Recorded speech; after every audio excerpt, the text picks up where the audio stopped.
Welcome, everyone, to RocketMSP. I'm Steve Taylor, your host. Today, I'm going to be joined by Josh Hohbein. Hohbein. I almost said Hohbein, but it's Josh Hohbein, and he is the security lead for CentrexIT. And we are going to talk about selling cybersecurity, uh, and not one of those, no offense to the people that are, not one of those cybersecurity sales experts. It's coming from an MSP. Okay, so we're gonna have a real conversation with a real MSP. We're gonna talk about how they really sell cybersecurity. So, without further ado, Josh, welcome, sir. Hey, glad to be here. I'm glad to have you, man. So, why don't you give us a little bit of background? How long have you been doing MSP stuff with Oh Centrex? man. With Centrix, just under 2 years. Okay, MSP slash IT stuff for me has been about what year is it? About 17. 2024. Yeah, about 17 years at this point, 15 to 17. So Okay, it's basically been my mostly my career, my adult life has been IT or MSP work. very cool. So, where is Centrex located? Our headquarters are in Southern California, in the San Diego area, but we do have client reach kind of nationwide. So I would say we're a good maybe 60-70% San Diego and 30% East Coast, Central, Upper Pacific, Northwest. So a little bit of everything. Um, and I figure we might as well just for the sake of full disclosure, you have like a cold or allergies or Oh yeah, I definitely have a cold. It just came out of nowhere Monday night, so I've been fighting it off. Been slowly better over the days, but it's long enough. We can joke and say you have COVID, right? Nobody's I tested for that though, but I don't. So okay. Okay. Well, then it must be the Black Plague. you know, That's the something only other logical. for sure. So yeah, if I cough before I mute, I apologize. I'll probably grab a Kleenex or two, but we'll make it through. We'll power through because I'm We're feeling gonna good. Just yeah, we'll be good. All right, so let's talk about your company because I find your company fascinating. You said what did you call it? An ESOP? yeah, ESOP, Employee Stock Ownership Program. So um, Steve asked me if I was an owner or anything like that, and I said, well, yeah, we're all owners here at Centrix because we have an ESOP program. So we're very much given the ability to say, hey, have an owner's mindset because I mean we own stock in the company. So everything that we can do to increase profitability or reduce costs, grow the company, things like that, it's all comes back to us, on the back end. So I'm not one of the executive leaders, but I am in a leadership role. But even your tier one help desk, we're all part of the ESOP program. That's awesome, man. I think that's the way to do it to give employees some ownership in the business because what better way is there to get everyone to actually work hard and like and Yep. care. I don't mean work hard like be a slave driver about it. I mean work hard like having people that are willing to come in, put in the time, do the work. You know what I mean? Well, Like, and not only that, just finding ways like, hey, I think we can make this um, uh, more quicker, or I think we can do this better, or we don't need to be doing this, or hey, we should be doing this, right? Like any and all of these ideas are encouraged because we all have the same goal of bettering our company and growing it. yeah. So with that said, you guys you do, I would say, probably a lot of cybersecurity, considering you have a lead cybersecurity specialist. Uh, so why don't you walk me through like what does your tech stack look like for for the guys who want to nerd out on the tools for a minute. And so the tech stack is pretty comprehensive, and that's kind of where a little bit of this rant comes into is, how many times is that the question? Or if you're in the RMSP on Reddit or Discord, and it's like, hey, what are you using for this? What are you doing for that? What does your tech stack look like? But my pushback on that is, why do you have certain things in your tech stack? Like, what's driving that? Do you have it just because everyone else has it? Do you have it because it's an insurance requirement? What is the whole idea behind your tech stack? So, before I get into the tech stack, I might be jumping ahead a little bit. We've developed what we call the Cybersecurity Maturity Model, and we follow it internally, and we have our clients on it as well. And it's a 5-stage cybersecurity maturity model to where you're making improvements over time to increase the maturity as you go, and our tech stack revolves around this maturity model. So as you increase, or as you're going up on there, or being our tech stack, like, hey, you get this tech stack and we can get you to level 3, level 4, etc.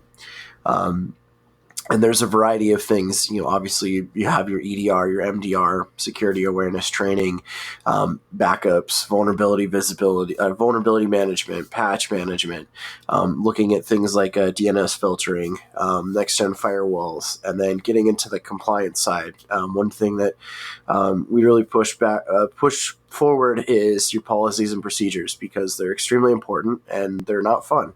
There's nothing sexy about talking about a disaster recovery plan. It's not the same as fighting the bad guys and responding to incidences, but they're super critical for any business to have. It doesn't matter your size. You need to have a disaster recovery plan, a business continuity plan, having an incident response plan. So we have a core set of policies that we work with our clients to get them compliant.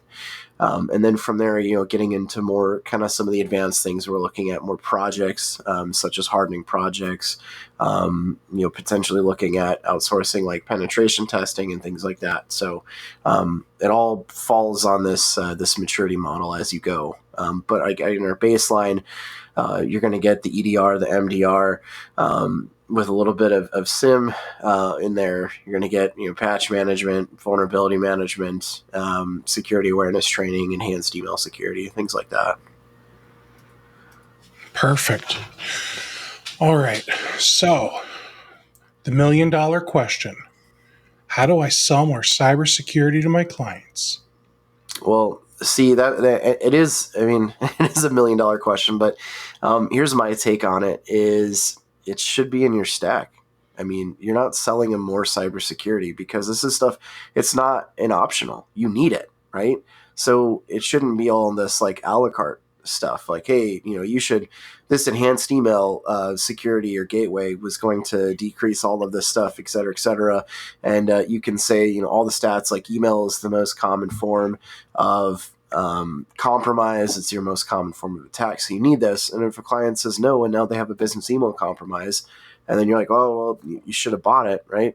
Wouldn't it be better just to have that as part of your base stack? And then not have to have that argument or anything like that, securing the client. So again, with our maturity model, we're building towards is you have the base stack, and then we kind of look at above and beyond there, right? So how do we increase your maturity? So you get the base stack, you have your base, covers your cybersecurity insurance requirements, covers hey, like these are just the table stakes of what you need to be a secure organization. But then from there, what do we continue to do? Because you're never safe enough, right? We need to continue to grow, continue to mature, and that's where we're looking at.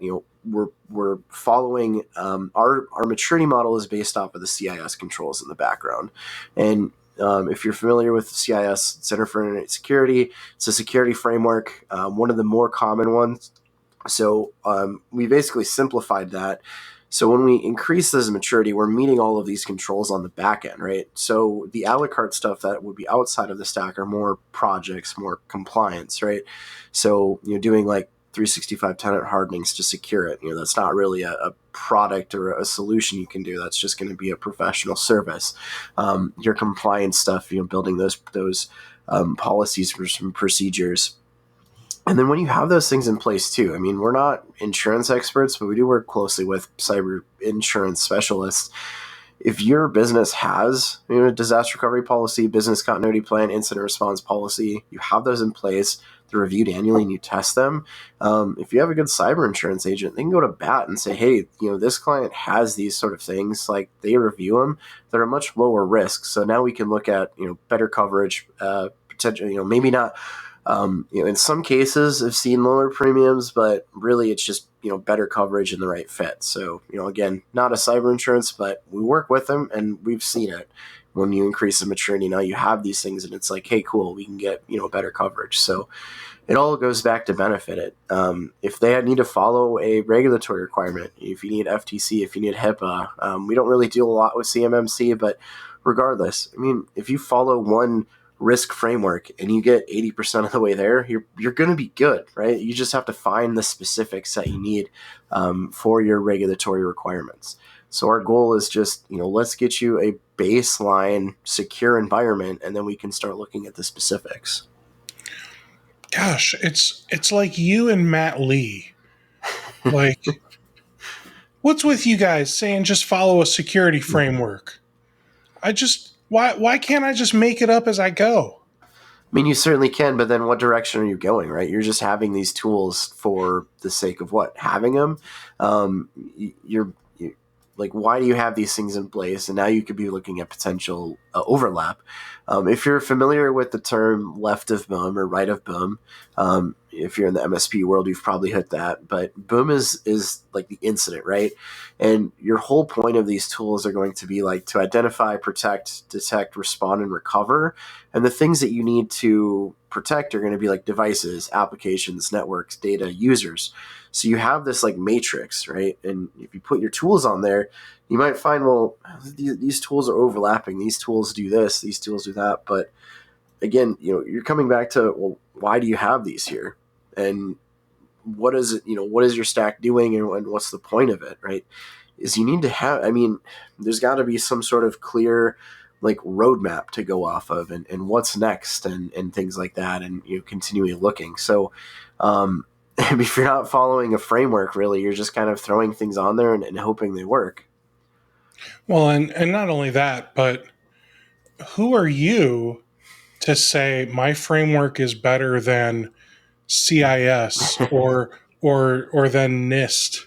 Like, you know what Exactly. I mean? Yeah. Like, who are you to say that you're more knowledgeable about cybersecurity? I mean, what do you think you are, Matt Lee? And even he follows CIS.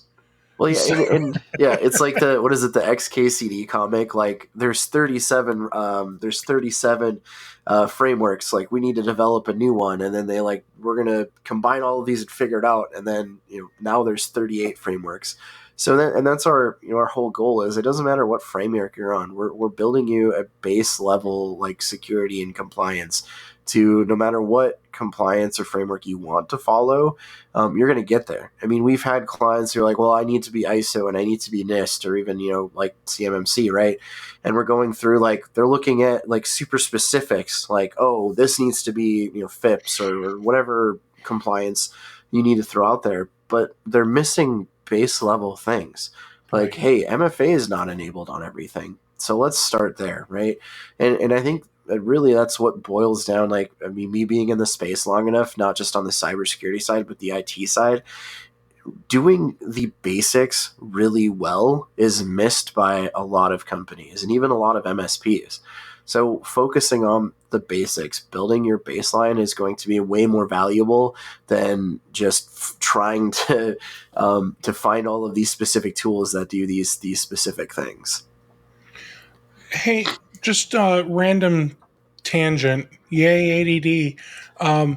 What's your thoughts on passkeys? I'm a fan, You're but talking about these guys right here, these little YubiKeys? no, not the hardware ones, the software ones. Software passkeys. Like, So are you talking about like the ones that self-rotate, like the certificate things, or what are more like? It's called passkeys. I don't know how else to. It's so the way I describe it is, you know how some of these companies are saying they're going passwordless, Yeah, so you do and like the then biometrics or like the Windows Hello, thing like yeah, that, or like the PIN facial recognition. yeah. Um, So like Google and LinkedIn and Facebook, Twitter, they all started supporting what's called passkeys. yeah, So I can set up a passkey with like one password, for example, for each of those sites. And instead of typing in my username and password, I just submit that passkey. And then it still asks me for my second factor. yep. It's just a way to log in without a password. No, it's a good step in that. So there's going to be a lot more phishing resistant. First off, because if you're set up with a passkey and someone steals your username and password, well, what does that get them, right? And then I think on the user side, what that really prevents too is using the same damn password for everything. So if you're using those passkeys and setting them up, it's kind of like a form of SSO to an extent. But how many people do you know or still that this is their password and they use it for everything? Work email, for your Facebook, their Gmail, etc. So you're removing those. I think there's more technical answers to like the local authentication, and it's a form of setting up MFA, but you're making it easy.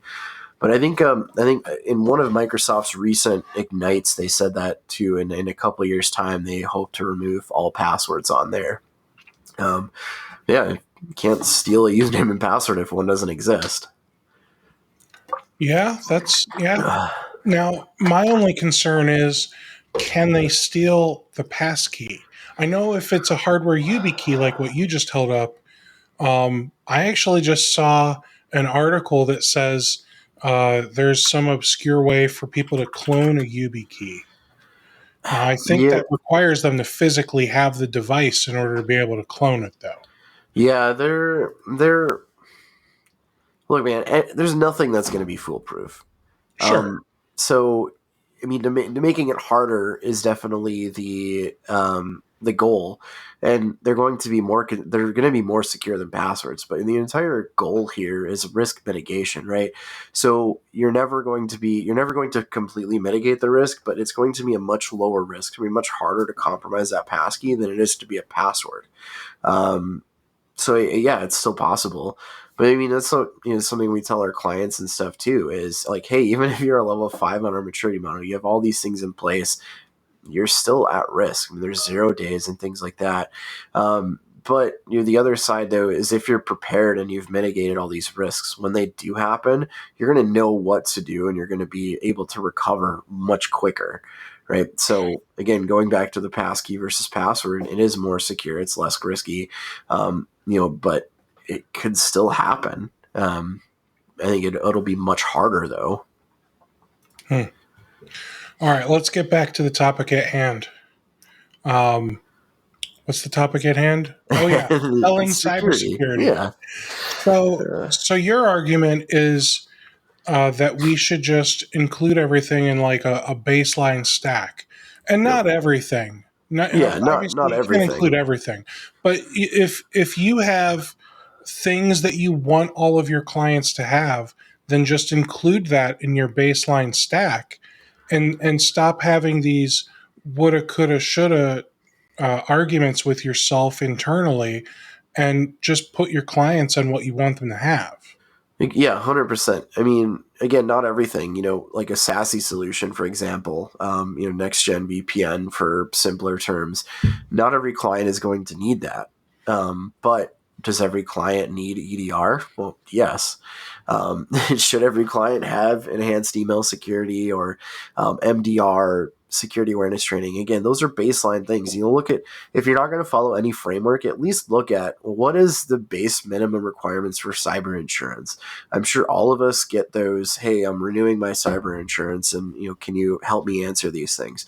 Look at that, and what are they asking for? Do they have it or not? And if that should be there, there's your base one stack right there for you. Um, but yeah, I don't, just having those a la carte, or like you said, the woulda, shoulda, coulda, or when they get breached, like, oh well, you should have been on this, but you guys declined it, and now now you've created a conflict with your client rather than just working with them. So have your baseline stack, have what everyone needs, but yeah, don't include everything. I mean, leave room, your professional services or some of the other security solutions, kind of like a SASE, or like I would say like an actual penetration testing. Not to go off on a tangent, an external vulnerability scan is not a pen test, and maybe not all of your clients need them, so don't have that in your stack. Because well, first off, an actual pen test is going to be like $10,000 to $15,000, and good luck fitting that into a stack. Um, Okay. So how do we sell somebody penetration testing though? Because that's like a deeper conversation. How do I get a customer excited for a test that they are supposed to fail, and then a whole bunch of documentation that's going to make their eyes glaze over? So my first thought on that is, where are they at on the maturity level? Again, if you're not following your base level one stuff, if you don't have MFA, if you're not doing, you don't have like full network coverage, if you don't have, know like what you're trying to block and things like that, or if you haven't done like a tenant hardening or a network hardening, I'm going to save you $10,000 and say, hey, let's do that first, right?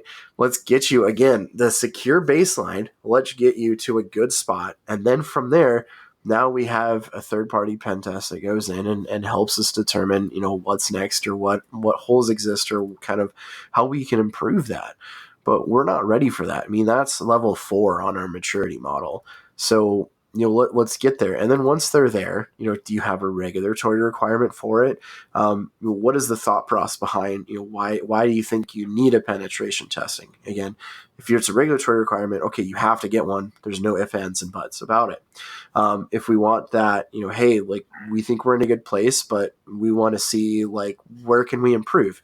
Perfect. We're going to bring in a third party because we're the ones who helped you secure your environment. We shouldn't be the ones that are breaking into it, because when we're grading our own work, that's a conflict of interest. And then we'll work with them to scope out what that looks like, and then it'll help not only you the client, but also us to determine what next steps are to better secure your environment, or at the very least, let's say, hey, it's pretty secure, they weren't able to get in. Cool, now we can test our incident response policy, our disaster recovery policy, live, kind of, right? Doing a little better than a tabletop, right? Hey, this isn't a scenario and we need to activate it. So even if our defenses are great, we can still simulate and know what our response looks like. So let's talk about your cybersecurity maturity model. Did I get that right? Yep, Okay. So how many levels are there? there's 5. Okay. So Yeah, can you piano walk me 5. through each of the levels? Yeah. So you're level 1, and then so really, again, it's based off of the CIS. So if you're familiar with CIS at all, they have implementation groups, so IG 1, 2, and 3, and you're supposed to Hmm. follow them as you go. But there's like 170-ish controls, and if I tell a client, hey, we're going to be following CIS, we're going to do these 170 things, like, not going to go over well, right? Especially when doing these presentations. So what we've done in the simplest forms of this presentation is broke those IG groups down into simpler 5-stage controls that are very easy to read, easy to understand for anybody, whether technical, C-level, etc. So, for example, at level 1, in order to pass level 1, we need to have patch management in place, which is covered by typically your RMM, but then we also need to make sure that third-party patching is enabled, looking at network devices, things like that. MFA is enabled anywhere that it can. You have EDR with MDR. You have security awareness training. You have a designated security officer. So the client has to appoint somebody to be the go-to person that is a security champion internally.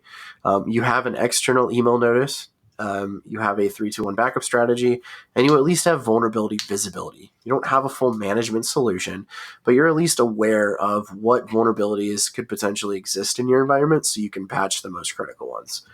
To me, really, that sounds a lot like what cyber insurance is requiring, correct? Yeah. That was the goal of it, right? Is level one is just, that's your baseline. Hey, this is what table stakes security is, insurance is requiring.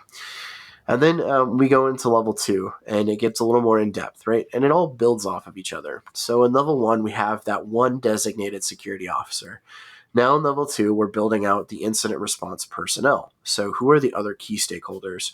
Who else do we get involved? So obviously we would be a part of that, but then is it other C levels? Is it other vendors? Is it the insurance? So building that kind of who to call list around that designated security officer.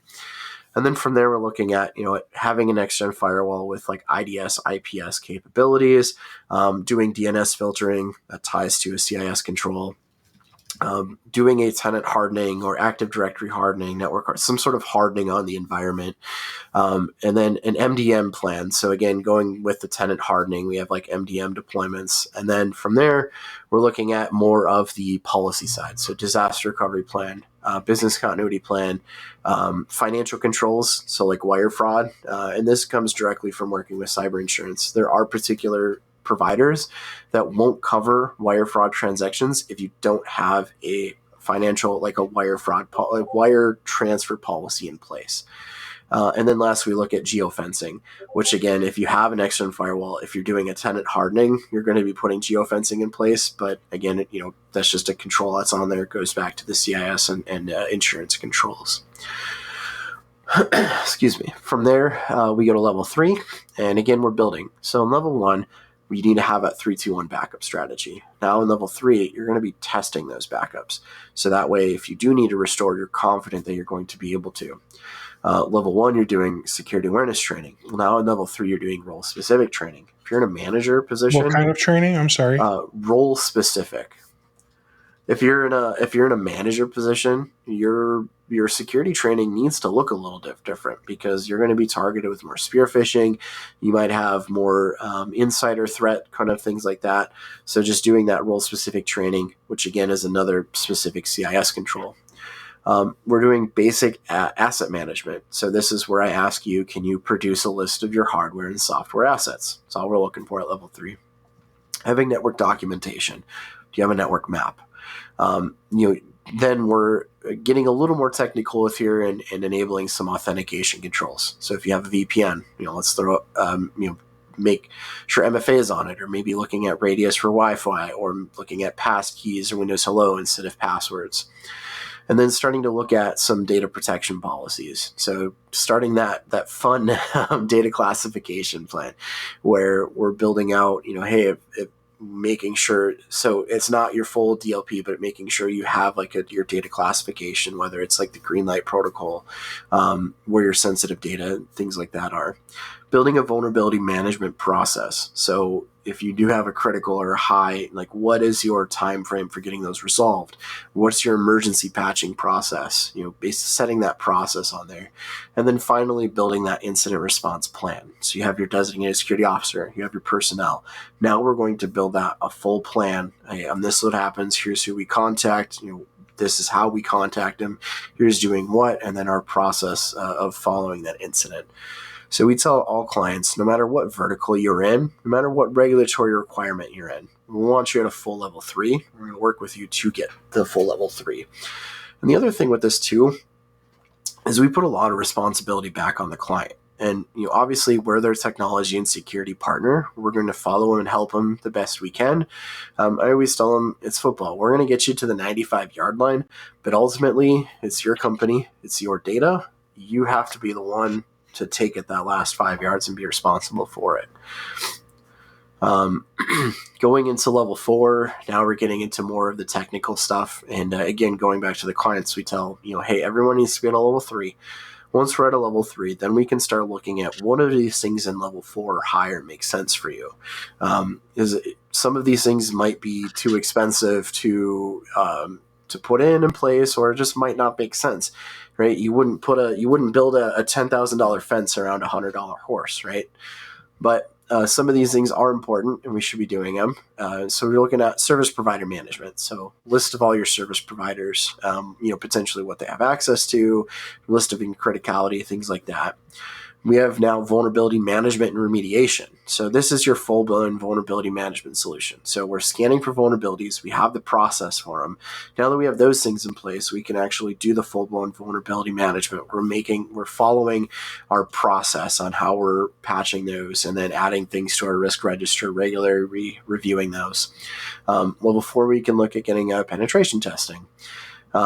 We also have the advanced data protection. So you have all that data classified. So now we can build policies around retention or how we're putting those DLP policies in place.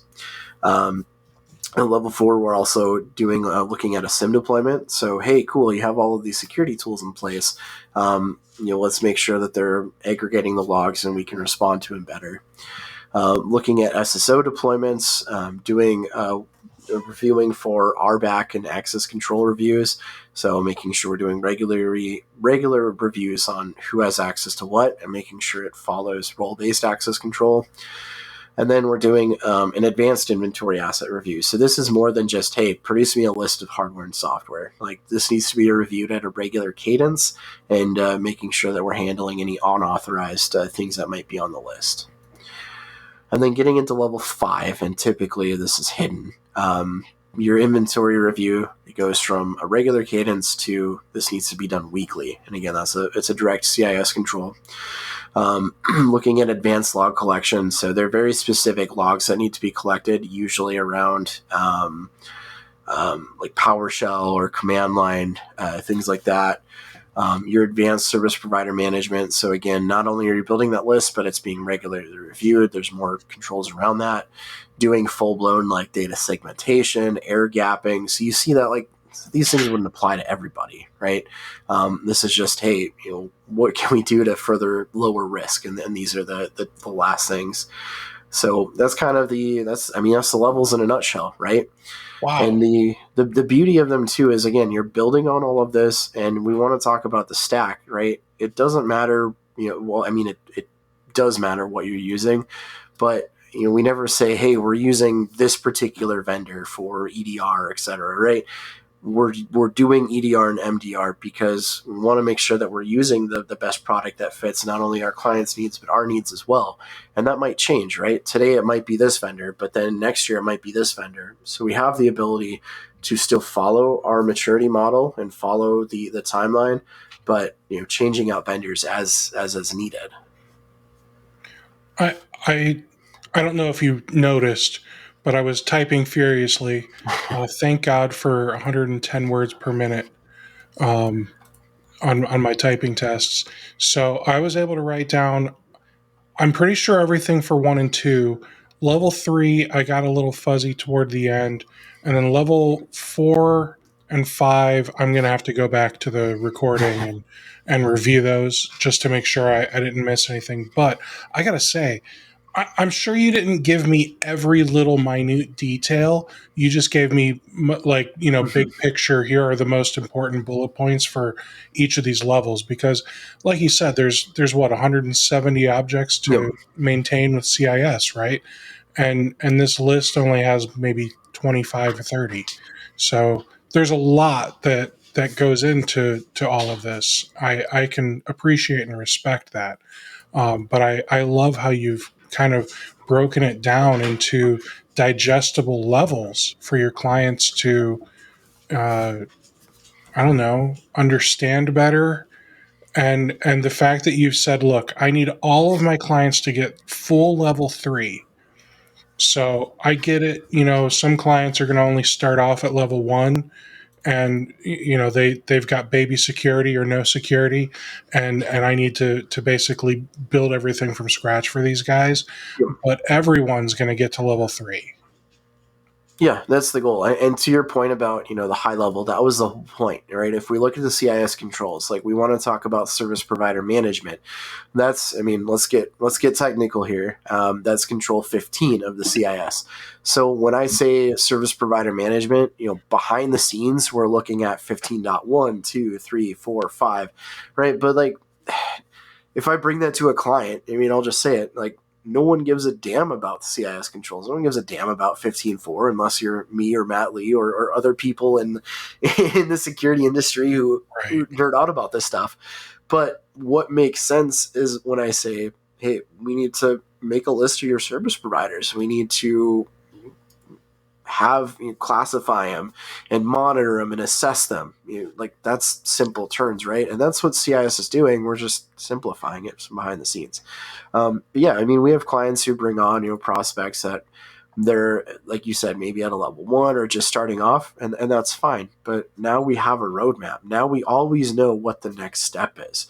When we do the QBRs or business reviews, whenever they may be, we always know what the next goal is, where we're going, continually. And even if you have a client at a high maturity level with the 3 or 4, there's still things that we can do to improve on. So we never stop improving, never stop securing. Like, we always have something to talk about. We always have something on the roadmap, whether it's a project, whether it's a potential new solution, things like that. So let me ask you this. Let's say it's just your regular run of the mill client. All they need to do is get through level 3. They don't have any special requirements. They don't even necessarily need to adhere to any regulatory compliance, but obviously they're going to adhere to yours, right?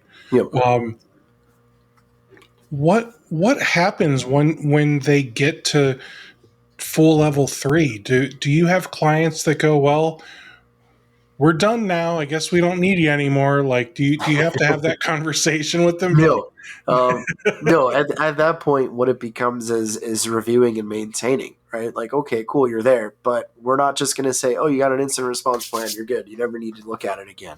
Mhm. No, that needs to be reviewed. It needs to be tested. People need to know their rules and things like that. But again, you can never be too secure. So looking at, hey, what makes sense from this? Like, where are our risks at, and how can we lower them, or how we can improve on them?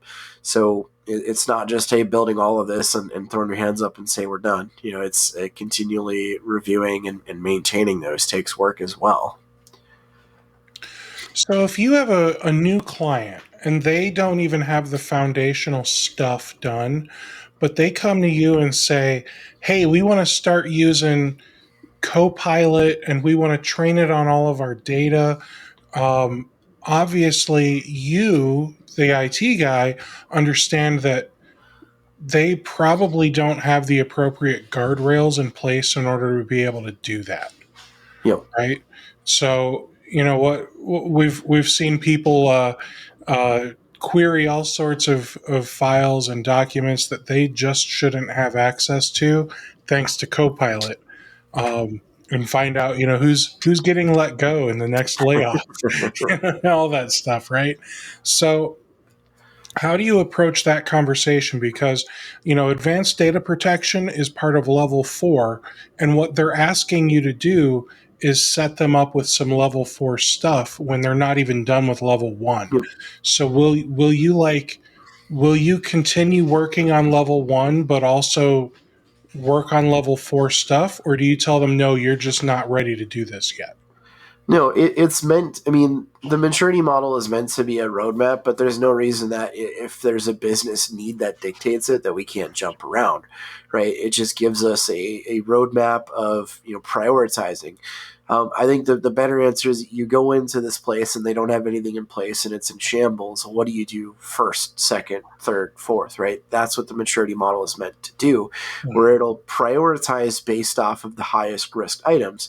But again, or the whole goal here is addressing the risk and then business needs, right? So if their business needs dictate, hey, we need to use Copilot or we want to use Copilot, then we have that business risk. Then okay, well, let's say we introduce Copilot to your environment in its current state. Here are the risks that you might have in there, insider threat, or again having the data leakage and things like that, right? So we need to focus on that, and we can secure that. And I think our best bet on that is, let's do your tenant hardening, because with that we're going to make we're going to review settings around external internal sharing, with information in your tenant, and then we can look at data protection policies, lower the risk as possible. I don't think we'd right away tell them no, because ultimately, again, it's their business and it's their data and it's their decision. But at least on our end, we can accurately describe the level of risk and help them make a business decision that hopefully will allow them to use it, but lower some risk on there. Nope. What do you do when you come to find that you have a client who kind of likes the risk almost? It's I'm thinking of myself right now. I want to play with the new toy, risks be damned kind of guy.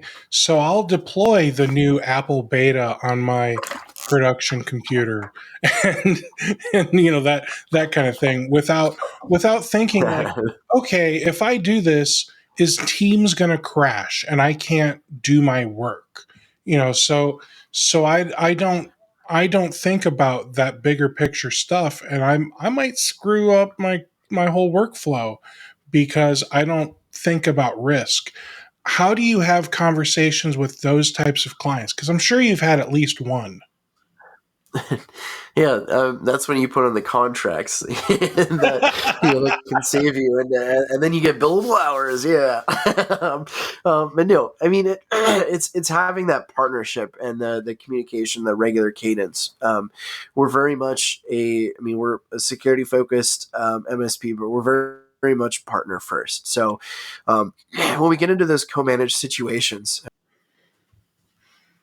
it's just building the trust and having the relationship with somebody. Might be like an IT director, or very technical and hands-on. So they're going to work with like our virtual IT manager. We call them VITEMs, virtual IT manager, or the virtual VCIO, or even myself in kind of like a virtual CISO role for them. But again, ultimately, I guess it's their business, right? And if they want to deploy it, then we can help them fix it and help them have that conversation. But I think the other answer too is if they're looking to do that, if you're accepting a risk, that's what we bring in. It's what you call a risk register, right? Like, hey, this existing environment is a risk, but we accept that risk because we want to do it for whatever business reason. So then, hey, the client signs off on a risk, and then it gets reviewed on a regular cadence. You don't just say, oh, okay, well, this risk exists, we're good, we're going to wash our hands out of it. Because the whole idea is we should be getting rid of that risk at some point. We should be looking to mitigate it or improve it. So it constantly needs to be brought up in some sort of review on that. But just documenting and signing off on it, on that communication. And at some point, you have to look at your employees or your clients' employees, or sometimes your clients, and say, you know what, there's just too much risk here. And sometimes you need to let somebody go. And sometimes that means you need to let go of that employee who likes to install the Apple beta on their computer. Or maybe you need to let go of a client who likes to throw caution to the wind and do things without consulting with you, their MSP, their trusted advisor, and all those other things we put on our websites that every other MSP also has on their website. Yeah, that's what it comes down to, and not all revenue is good revenue, and it is a risk to have those things, as the MSP. So sometimes you do have to make the hard decision, But the other thing with this maturity model too is, again, we're working as a business partner. We have these projects, we have this stack in place, but if the client does this on their own and they can prove and attest to it, we still, hey, you're meeting this, right? So whether they get it from us or they're doing it, like, they can still improve their maturity. They still get the check mark that's saying that they're doing it. Again, we're working with them and giving them a roadmap. So if you do have a client who is co-managed and says, "Well, I'm going to build my own policies and do this," instead of getting your solution or doing that, it's like, hey, great, have at it. You can do it. I would just ask, like, can I review it? And if it's fine, then cool, we got it checked off. But So, uh, I I love, and this is me peeling back the curtain a little bit for a moment. I love watching other podcasts and kind of taking away something interesting and unique that each of these podcast hosts do or does or whatever the appropriate tense of that word is. Um, and one of my new favorites is the Daniel Tosh podcast. Oh, I Uh, love that podcast. oh my goodness! And he always asks people, "Are you afraid or do you believe in ghosts?" And I don't want to know if you believe in ghosts. What I want to know is, I want to know what are your thoughts on AI? Are you bearish or bullish on AI as a whole? I'm not Yeah. asking about open AI or Anthropic or I'm not asking about any particular company. Um, what are your thoughts on AI? How do you feel about it? Dude, it's scary. I mean, I think that's the best answer. Is it's scary. It's super awesome to see how far it's developed, and I mean, I use it not only in the business life, personal life. I just made there's a couple song AIs where you can give it a prompt and it'll give you a song, and those are fun. But then it's like, well, crap, we have people whose job it is to make that art, and now it's being replaced with AI songs and things like that. So I mean, mixed feelings on it, but it is a little scary to see like how quickly it's learning and changing. And I mean, even just Chat GPT from where it was introduced a couple years and a half ago, or maybe a year ago, I don't even know. Maybe about a year ago, to where like the general public was like, hey, we can use this to now. Um, and then I mean, I've been to a couple conferences over the last month, and people are showing like, hey, it had the developmentally, like it's a toddler, right? And then in the next like 9 months, now it's like middle high school to like doctorate level, and it's predicted to just learn way quicker than any other technology has learned. So in that aspect, I mean, it is a little a little scary, right? Um, but I mean, I don't know, I'm embracing it. I'm using it. Like it's inevitable, right? So we need to be educated on it, and we need to figure out how we can use it safely. Again, not only for our businesses, but our personal lives and stuff too. I have 3 kids. I mean, they're going to be growing up with it, right? They're in elementary school right now, but eventually they're going to be in middle school and high school. And now it's like, well, like we need you to write this essay on this. Well, then it's like, well, they can just use this frickin' Chat GPT. And I know there's like plagiarism and things like that that are supposed to detect it, but it's still there, right? It's going to change learning. It's going to change like life as we know it. So Hmm. to sum it up, I'm scared, but also excited to see what it can do. I gotta say, personally, I'm not scared. I find it to be amazing and hilarious all at the same time because you're right. There are AIs out there that will like write a song and then do all and so like I being a musician, all the AI songs are junk. Okay, will they improve? Probably. I don't know. I don't care. Um, the reason I enjoy the AI music is because some people are just so creative. They give it some wacky prompts and they get some stupid songs. And then they'll just like, there'll be a dude listening to the song for the first time, playing drums to it. And he's just losing his mind at some of these lyrics. And I don't know. I like those videos. So, generative AI, I've been using for 4 years now. I was using it before ChatGPT was a thing that people used, and I like it. The hallucinations are hilarious. Ask it how many R's are in strawberries. Um, I've had a few. I mean, I was using Copilot to I had a policy question where I was basically, hey, this is the policy I'm at, and then it was like, based off of this line, like, could you draw this conclusion from it? And it gave me an answer, but then it started going self-aware and talking to itself, and I'm like, whoa, what are you doing, Copilot? I've never Like it had was like that. Oh, I'll try to find it. I'm sure I have a screenshot somewhere. I'll post it in our Discord. But yeah, it was literally like, "That's a good response. Thanks. I'm pleased to give like the best responses I can. Like yada yada. Like thanks for being like security minded. Like you're welcome." Like it literally started having a conversation with itself. I'm like, what is Oh, that is going so on cool, here? man. But from a non like art side, I mean, again, it's only going to get better. But the same type of people that are like, hey, how can we improve this?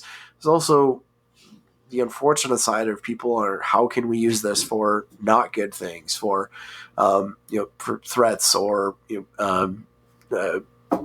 gain, like financial gain, or not good things, right? And it's only going to increase on that side. And this, when we say scary side of things, is those people over there, they don't have morals, so they're going to be able to figure out ways and ways to use that for bad things. And then we're over here trying to like, hey, how can we make this safer? How can we try to set up guidelines and things right there? Like, so we have to halt production on it to make sure that we're doing things morally or in a safe manner. So we're going to constantly be fighting an uphill battle there. So there, I mean, yeah, there is the aspect where it's super fun to make those really silly songs, and I've definitely made a few, or using Dolly to make ridiculous images and having it help with things. But we can't cast a blind eye to the unfortunate, Mm, threat actor side of it as well. that's a really good point. And one thing that I want to stress is that people are up in arms about AI. The only thing that's revolutionary right now is the generative AI. The fact that it's able to create now is new. But I see a lot of businesses putting AI as part of their marketing hype Oh man. when it's more like machine learning, and it's more like I mean, okay, think about like video games for the past 40 years. That's kind of AI, isn't it? All Yeah. the non-playable characters and all the enemies you defeat, and playing Street Fighter against the computer, like it's it is AI. So we've had AI for years, guys. The problem is the marketing around AI right now is just stupid.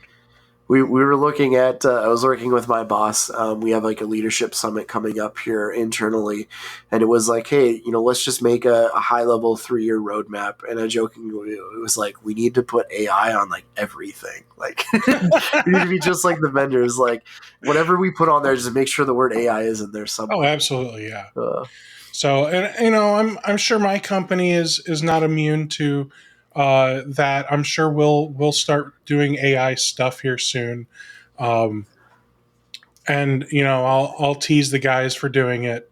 So my boss is not immune. well, I mean, it's one of those things too, where it is the buzzword, but then you pull behind the curtain. It's like, well, what is it? Well, it's a like you said, it's machine learning. So it's a Mhm. large language model, and it's learned based off of this pool of data that you're putting into it, and then it just can quickly index that and produce what it thinks is the best response given the information that it has. One really funny article I saw on it, I saw a reel yesterday or a couple of days ago, is that some of these large language models are rickrolling people because of the data that it's grabbing. It's noticed that humans have rickrolled for, I mean, how many years? Like, it's one of the most shared YouTube links of all time. So in some of the responses that they're giving, they're like, you can view this knowledge base here, and put a link, but then the link is to the rickroll video. So I mean, it's only as good as the data that it's given, for better or for worse. And the rickrolling is part of the data it has. Well, Josh, I really appreciate you hopping on here with me today. Um, your cybersecurity maturity model, that is difficult to say, but I can do it. CMM. Um, your cybersecurity maturity model is really cool. I'm really impressed by what you guys have built. You should be proud of yourselves, truly. I'm sure some MSPs are going to take what you've built and steal it and turn it into something that they can use. And honestly, I hope they do, because let's be honest, everyone could be a little more secure. Yep. Rising tides. So, reach out if you have any questions. I'm in many different Discords and communities, and this is something I'm very passionate about. And I'm always down to help others, which is, why I'm here on the podcast. So, Awesome. Well, you yourself, I hope you have a good one. You listening, I hope you guys have a good one. I'm waving, and I'm not used to this view, so people can't see my little hand. There you go. Bye, guys.